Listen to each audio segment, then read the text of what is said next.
Autumn is the perfect season for hot pot. Recently, I chatted with friends from various industries about the current situation. It was a somber affair series. Many were reticent. Among them was a restaurant owner who, under pressure from competitors, reluctantly joined discount groups, offering low prices to attract customers. Once a man of few words, he's now learning the art of friendly service. There was also a used car dealer, left bewildered by the price drops of new car. In a live streaming room with only 7 or 8 people, there's always a clamor of various complaints. Some started with a tough stance, but now to keep afloat, they're willing to entertain inquiries at a loss, just to maintain presence. It's a fierce competition with prices and services being the battleground. This year's market has taught them a harsh lesson, leaving them disheartened and covered in dust. A while ago, the Bureau of Statistics released the economic data for the first 3 quarters, which can substantiate our discussion on consumption. A crucial indicator is the total retail sales of consumer goods. Excluding the impact of the years 2020 to 2022, the growth rate of this indicator in the first half of the year was the lowest on record since 2000. The chill of restrained consumption is trending upwards from consumers to businesses. Consequently, we've seen a minus 2.8% year-on-year decrease in the producer price index match in September.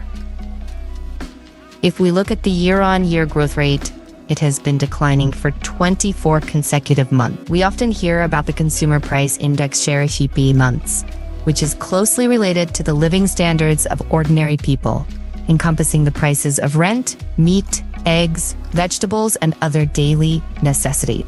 The PPI, on the other hand, represents a basket of industrial product prices, including raw materials like coal and minerals, as well as consumer goods like durable goods, which are related to corporate profits and operational indices. This year, both quantity and price have dropped, leading to a fierce competition where businesses are getting poorer the more they work. No wonder when the topic turns to business, the expression of the boss at the dinner table is gloomier than the color of his beaded bracelet. However, not all industries are suffering. Upon reviewing the economic accounts released by the Bureau of Statistics this month, we find some unusually strong data thanks to the contrast with other industries.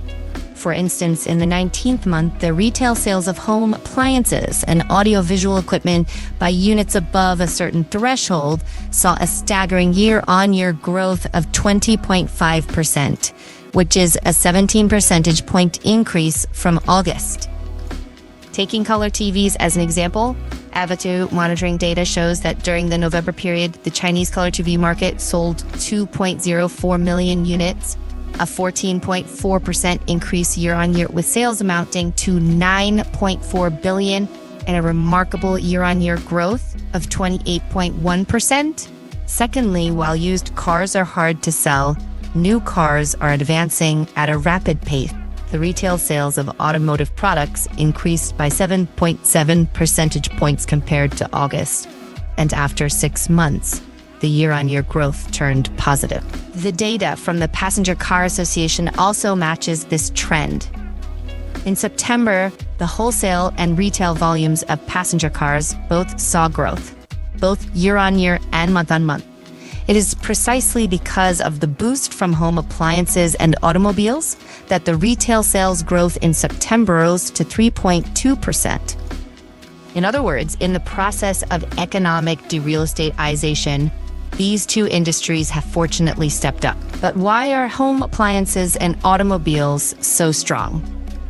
The money distributed has finally shown result. This year, 300 billion yuan in government bonds were issued specifically to support the renewal of equipment and the exchange of old consumer goods for new ones. Upon review, all 30 provinces and cities have introduced policies for exchanging old for new, both online and offline, and even without the need to provide old appliances. There are subsidies of 20% for buying home appliances and subsidies of 10,000 to 15,000 yuan for buying cars. As of October 15th, the number of applications for home appliance renewal across the country has already exceeded 20 million people. Everyone may lie, but subsidies do not cease as long as they are in place. Who wouldn't want to exchange their old appliances and cars? This situation also reveals a profound shift in the development model. Firstly, over the past years, we have heavily invested in infrastructure such as roads, high-speed railways, and utility networks, and our manufacturing production capacity has been unparalleled globally. However, the marginal utility of stimulating demand has been diminishing. It's a good start to invest real money in the consumer goods sector. The policy focus is finally shifting from heavy investment to heavy consumption in the future. The money invested will only increase. Secondly, why is home appliances chosen as the key to stimulating consumption? The real estate sector, though massive, can only operate within a limited scope. The leverage of stepping on one's own feet is too fragile. However, high-end industries like AI and biomedicine cannot support the employment and consumption scale of hundreds of millions of people.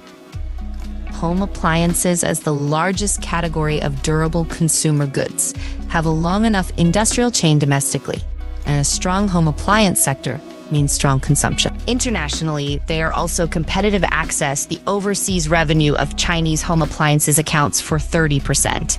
And in terms of earning foreign exchange, other industries are secondary compared to home appliances. In addition to policy drivers, there is another reason states the transformation of industrial structure. The momentum of domestic substitution in home appliances and automobiles is too strong. In September, fuel vehicles sold 990,000 units, a decrease of 22%, while the share of domestic brands has risen to 63.5%. Home appliances are even more thoroughly domesticated than automobiles. Taking televisions as an example, the top 8 domestic brands now hold a market share of 96%.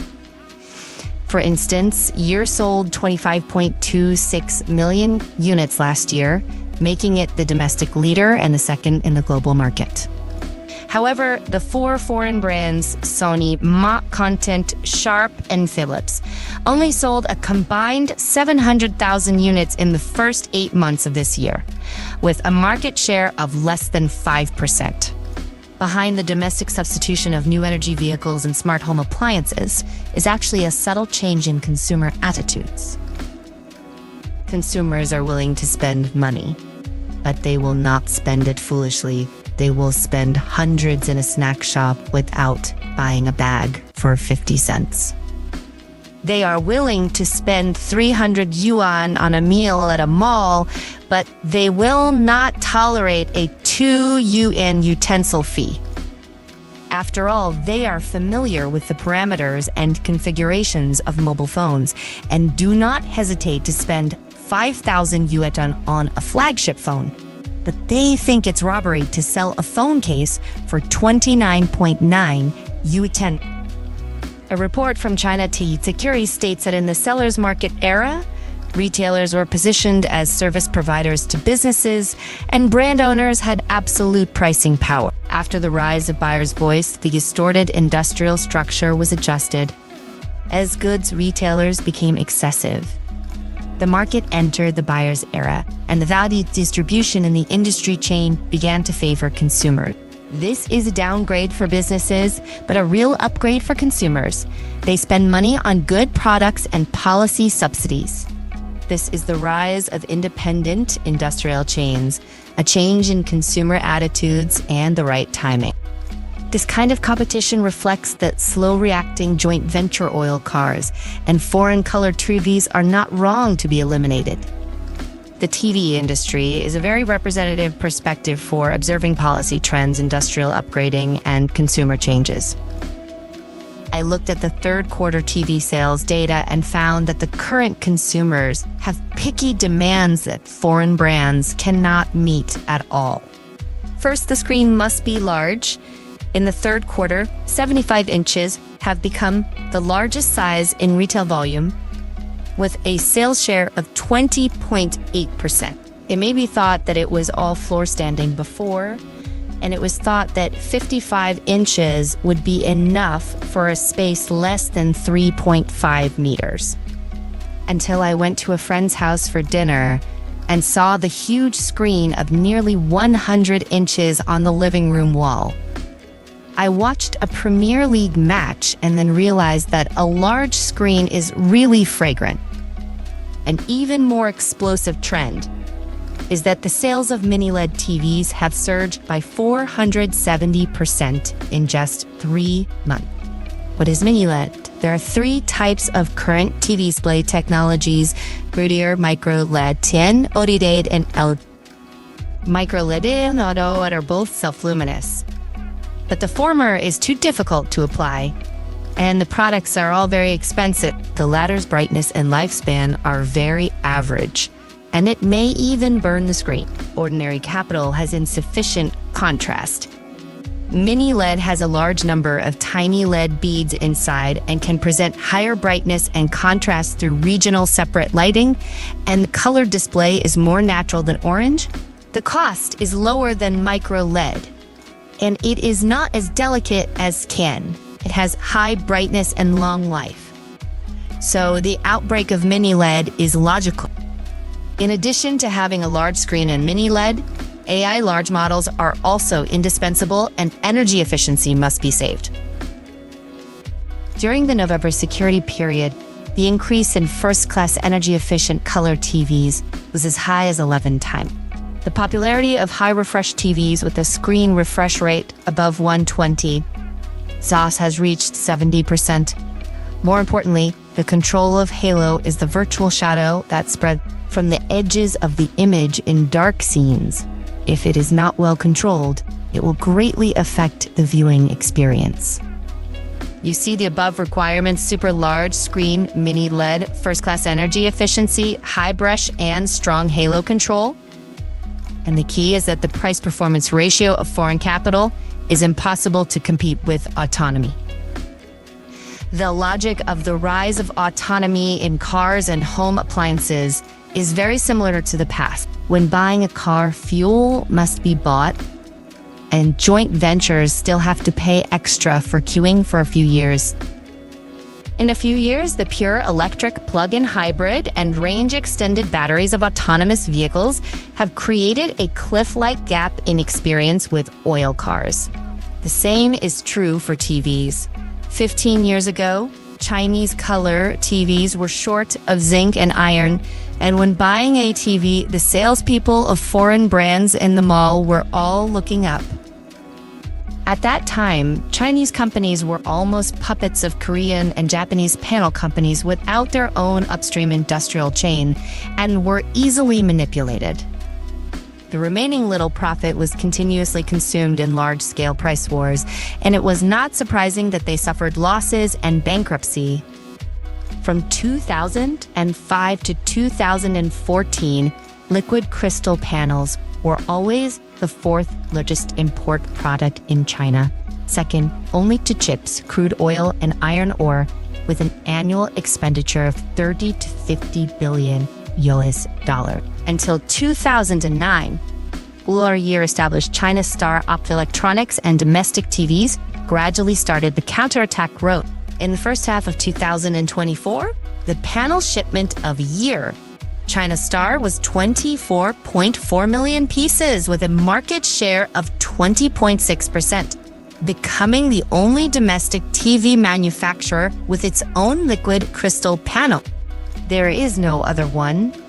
One is the panel and the other is distance technology. The above chat is now changing BTV to choose mini LED in this field, and foreign capital reacts even slower.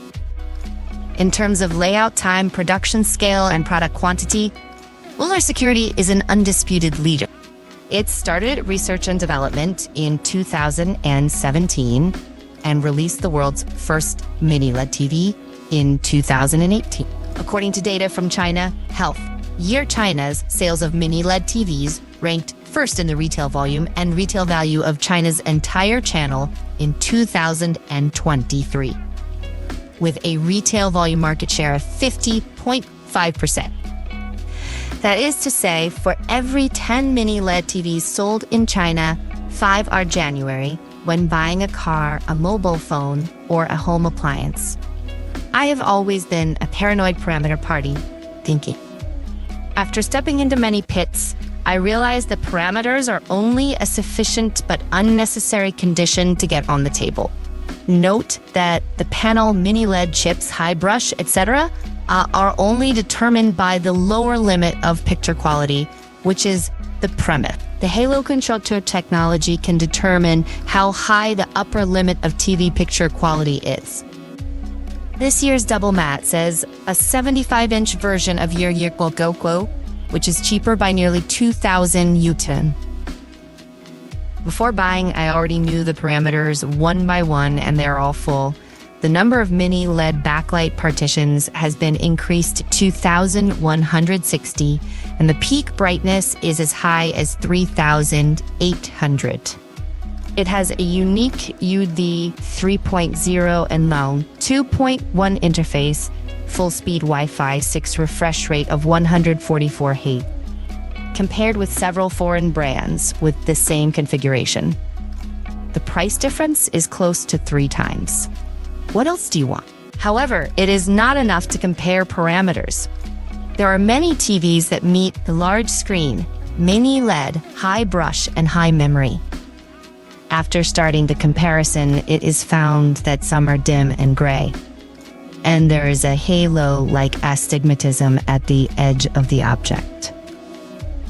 This feeling is deeply understood by blue and white. In my previous appearance videos, everyone can see how thick my glasses are. I'm nearsighted more than 500 degrees, and I was born with astigmatism of more than 500 degrees. It takes 2 weeks to customize when I go to get glasses.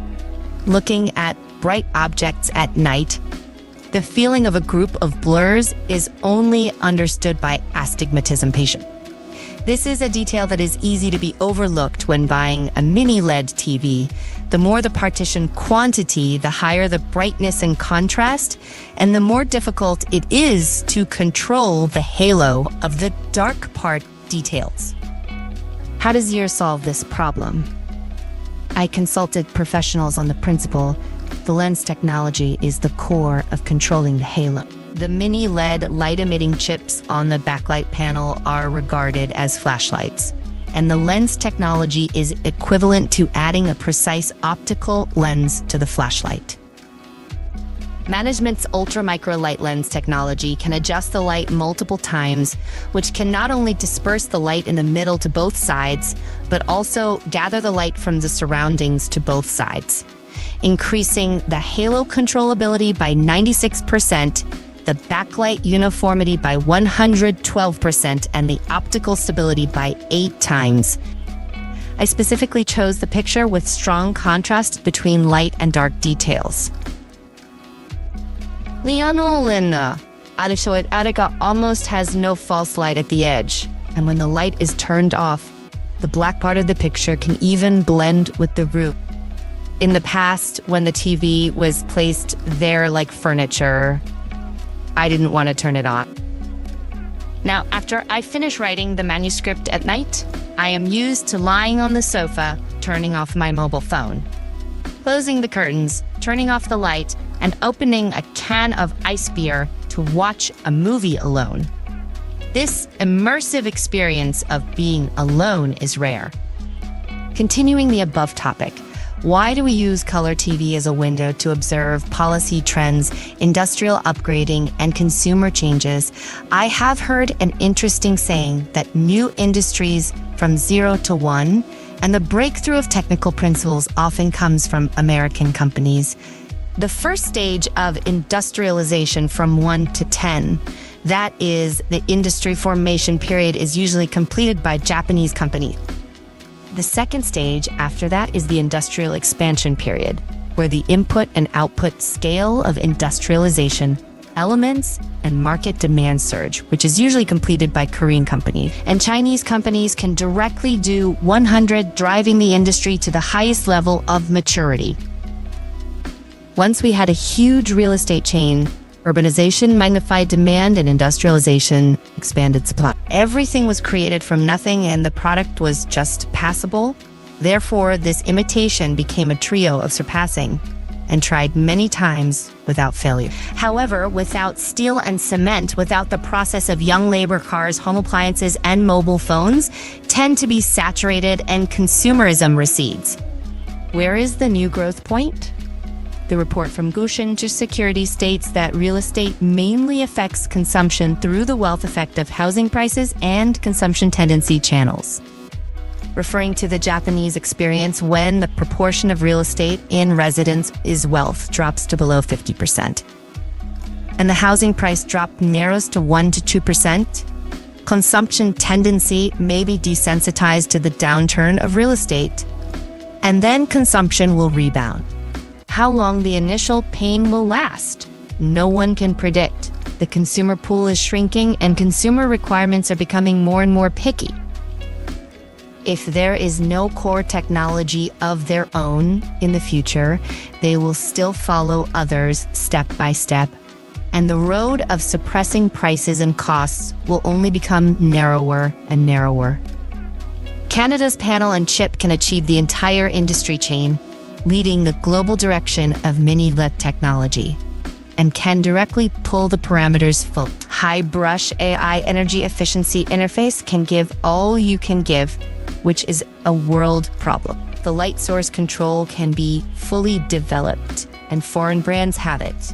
And Year also has a price, and can even sell half or 1/3 of foreign capital.